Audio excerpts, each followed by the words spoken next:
Everyone get out! Hello, tankers and tankettes. I'm gonna do a slightly less serious replay today. Uh, tonight I should say. Any replay involving this tank is going to be inherently less serious just because it's a silly tank.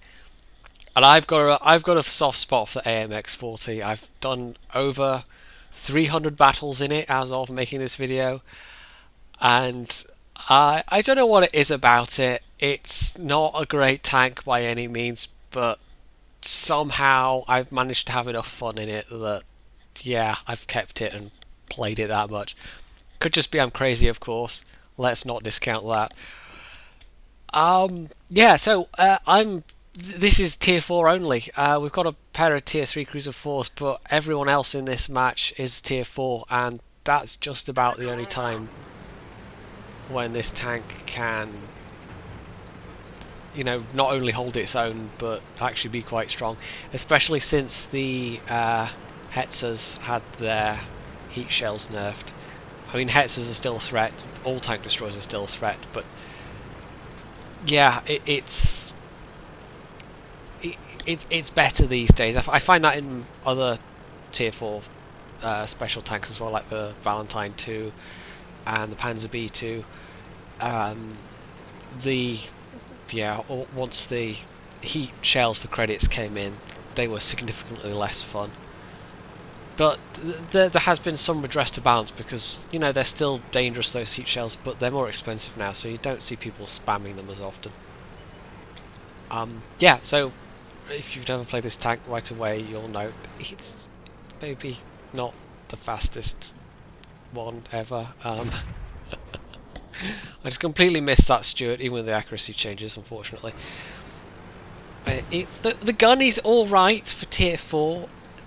It's fairly long reload though, and it's not terribly accurate, which is sort of unfortunate.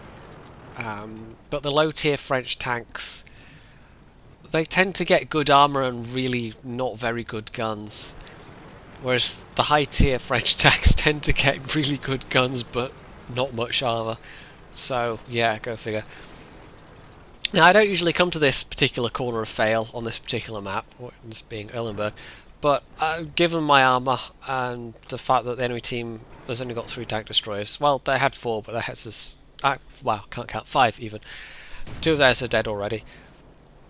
And it seemed worth the risk, and there was enough tanks with me, or so I felt at the time, and it's not like it looked like this was going to be a rollover one way or the other.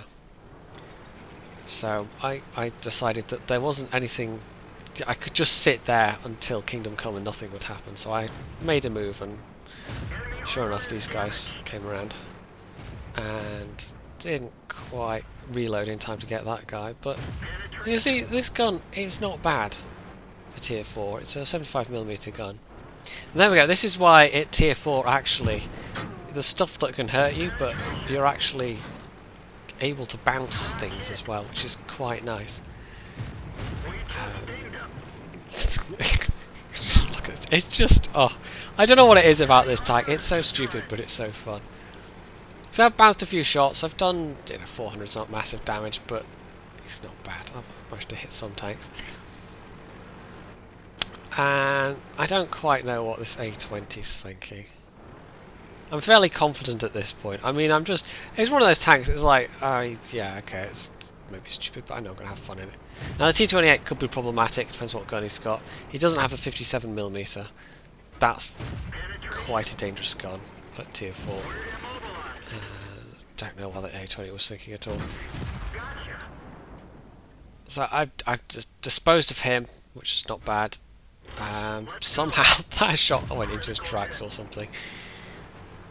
It's like yeah, it sounds weird to say this, but the one thing I would change about this tank would be I would do something with the top gun. I would make it more accurate or more something. Now, no, I'm ignoring this Stuart behind me, but I was reasonably confident that I would bounce at least some of his shots, because I know the Stuarts don't get fantastic guns. And luckily for me, I managed to light him on fire, and there we go. Burns out. And I've done nearly 1k damage now. Not, you know, it's the wrong side of 1k. It's closer to 900. But that's still not bad going for an AMX 40. You get the right combination of circumstances in this thing. It can be quite a lot of fun. Actually, I mean, this thing, I will note that it's a bit of an oddity in that it gets heat shells as its premium ammo. They're possibly the worst heat shells in the game, and yet they still got nerfed along with all the other, you know, heat shells and some of the other premium ammo.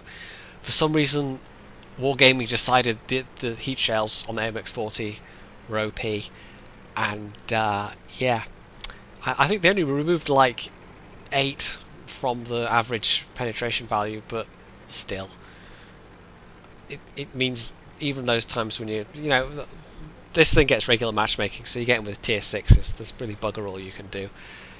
And I've had 1 or 2 games before the patch where I had sufficient heat shells where I was able to just sort of, you know, hang on by the skin of my teeth, but the heat shells are not really adequate on this thing anymore either. I was desperately hoping that they would stop capping at this point, because we're down to 2 enemies left and all of our team have got reasonable amounts of health. It's not like we're all one-shot kills, but no, they just capped this one out. So yeah, it's a funny little duck, and I'm possibly odd for liking it, but I do. And don't ask me how I've got the win rate I have with it, just I don't know is my answer. So yeah, I know I said I'd do another spotlight, and I will do a spotlight tomorrow, but I ran out of time today, and I thought I'd just do a short, kind of silly-ish one, so this seemed like a good candidate. So yeah, don't forget to leave a comment if you want to see more AMX 40 games or whatever. You can like or subscribe if you've been enjoying these, and yeah, stay tuned for more.